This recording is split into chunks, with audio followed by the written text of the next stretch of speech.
வணக்கம். 11 சித்தர்கள் அருளிய 9 விஷ வைத்திய மாந்திரீக முறைகளில் சிவாரூடத்திலிருந்துதான் இந்த பூவசியம் பாடலை பதிவிடுகிறோம்.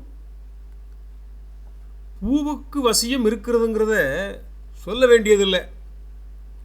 தலைக்கு வச்சாலும் சரி, சிலைக்கு வச்சாலும் சரி, பூவில் இருக்கிற வசியம் காந்தம் மாதிரி இழுக்கத்தானே செய்யும்.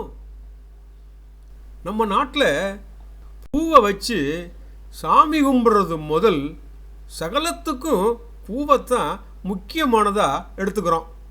பூவை இந்த மாதிரி வசியத்துக்குன்னும் அந்த மாதிரி வசியத்துக்குன்னும் பிரித்து வச்சிட்டாலும் பூவோட வசியம் ஒன்று தான். சிலருக்கு சில பூக்களோட நிறமோ வாசனையும் வசீகரத்தை கொடுக்கும், வசியத்தை கொடுக்கும். பிடிக்காத பூன்னு எந்த பூவையும் மனசு ஒதுக்கிடுறதில்ல. இன்றைக்கும் கூட பூசையில் நினச்சது நடக்குமா நடக்காதாங்கிற குழப்பத்தை தீர்க்கிறதுக்கு கூட பூக்களை குலுக்கி போட்டு அதில் இருந்து ஒரு பூவை எடுத்துட்டு ஜெயமா லாபமான்னு பார்க்கறது இல்லையா? அப்படி பூவுக்கு வாசனை வேற இருந்தாலும் வசீகரிக்கிறதுங்கிறது உண்மைதான். எந்த ஒரு மதமும் பூவை ஒதுக்குறதில்ல. இறைவனுக்கு ஏற்றதாக பூக்களைத்தான் முதல்ல வைக்கிறாங்க. பூக்களின் மூலமாக ஆன்மா அமைதி பெறும் என்பதும் மனது குதூகலிக்கிறது என்பதும் மதங்களுக்கும் கடவுளுக்கும் கூட அப்பாற்பட்டது. அப்படிப்பட்ட பூவை வச்சு வசியம் பண்ணி நினைச்சதெல்லாம் சாதிக்கிறது எப்படின்னும் உலகத்தில் இருக்கிற அத்தனை பேரையும் வசியமாக்குறது எப்படின்னு இந்த பாடல்ல சொல்லித்தரார். பார்த்துட்டு வரலாமா?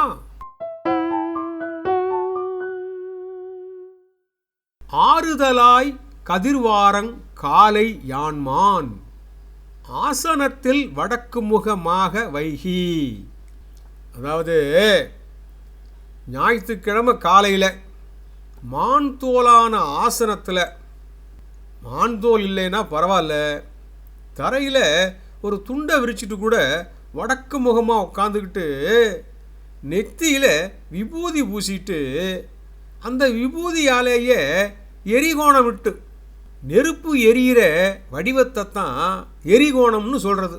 விபூதியால் முதல் எழுத்தான ஓம் அதை வரைஞ்சிட்டு விபூதியால் எரிகோணம் போட்டு அதுக்குள்ள மன்மதன் எழுத்து வரைஞ்சிட்டு தரையிலையோ அல்லது பலகையிலையோ அல்லது கல்லிலையோ கூட வரைஞ்சிட்டு அடுத்ததா வெள்ளரிக்கின் வேர் எடுத்துட்டு வந்து நல்லா கழுவிட்டு விபூதியால் எரிகோணம் போட்டு அதுக்குள்ள ஓம் வரைஞ்சிட்டு மன்மதன் எழுத்தும் எழுதியிருக்கிற அந்த மந்திர குறிக்குள்ள இந்த எருக்கம் வேற வச்சுட்டு பூசைகளை வச்சுட்டு நல்லா சாமியை கும்பிட்டுட்டு இந்த எருக்கம் வேற எடுத்து ஒரு தாயத்துக்குள்ளேயோ சுருக்கு பையிலையோ இல்லை ஒரு மஞ்சள் துணியிலையோ பாதுகாப்பாக வச்சுட்டு உடம்புல கட்டிட்டு, உடம்புலனா இடுப்புலையோ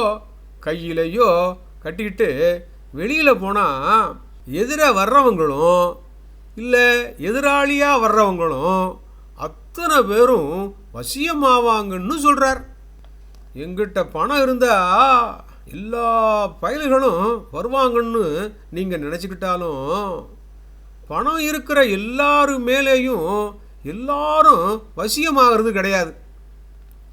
பணமும் இருக்கணும், பணக்காரங்களையே வசீகரிக்கிற திறமையும் வார்த்தையும் நல்ல பண்பும் இருக்கணும்.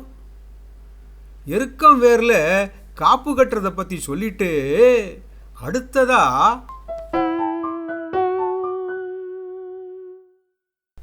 வசியத்திறக்கு மணியால் நினைச்சவ் வனத்தி தண்ணி வசி வசி என்றிறுதி கூட்டி.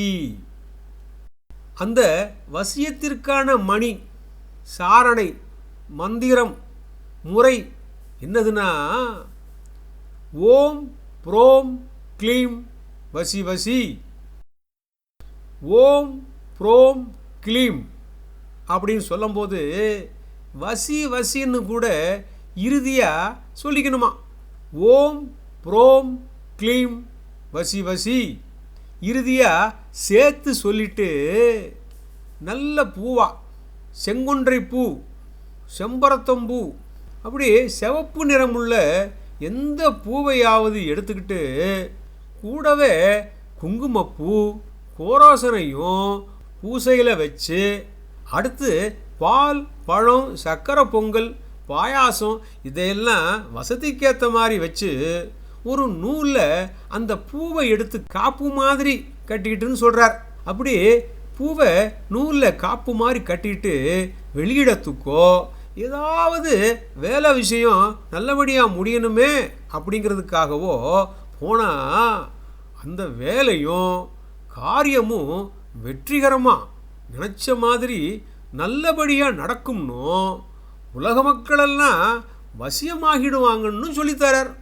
நல்ல மனசோட பக்தியோட நம்பிக்கையோட நல்ல விஷயம் எதுக்கும் இப்படி பூவை பூசையில் வச்சு காப்பு கட்டிக்கிட்டு போகிற போது எல்லாமே வெற்றி தானும் எதுலேயுமே வெற்றி தானும் சொல்லித்தரார்.